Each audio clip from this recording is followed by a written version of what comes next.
Hey, what's going on, guys? I'm going to do a tribute video to Dr. Melville Edelstein. Okay, he was a pacifist. This is why he felt like he couldn't go to World War II. As anti-Nazi as he was a pacifist at heart, and he was a very peaceful man, and he felt like he couldn't go to World War II. Now, I didn't agree with him on that, but at the same time, he had a good heart, and he dedicated his life to the upliftment of black South Africans, and he hated to see their status and where they were during apartheid. So he dedicated his life to teaching and social work in the Soweto area and in the poor areas of Johannesburg.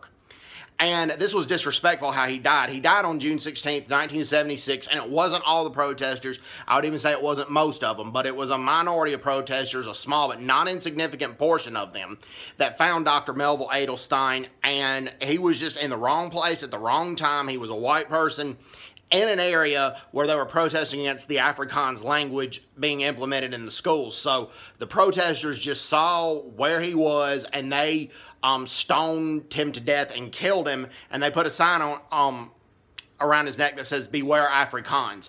And all the Afrikaans language was poison for them. Now, with that being said, what they meant was forcing Afrikaans on black South Africans was poison. Take it into context here. Put it in context. All right.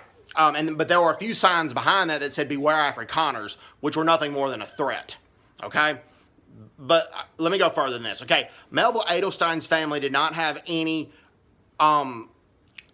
ill will towards the protesters. They understood their anger and their frustrations. I'm not saying I agree with that. I'm saying that's what they said. The only thing they wanted to do was for the Truth and Reconciliation Commission to build a statue in Soweto dedicated to him, because he did so much for the community, and he was wrongfully and unjustly killed. Yes, it was a very tough situation. I'm not bashing the protesters, but he was still wrongfully and unjustly killed.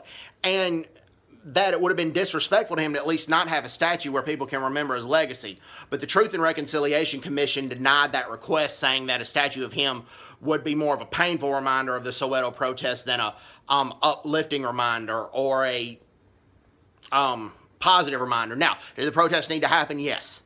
Did Dr. Melville Edelstein need to be killed? Absolutely not. And it was horrendous and stupid to do something like that. Okay?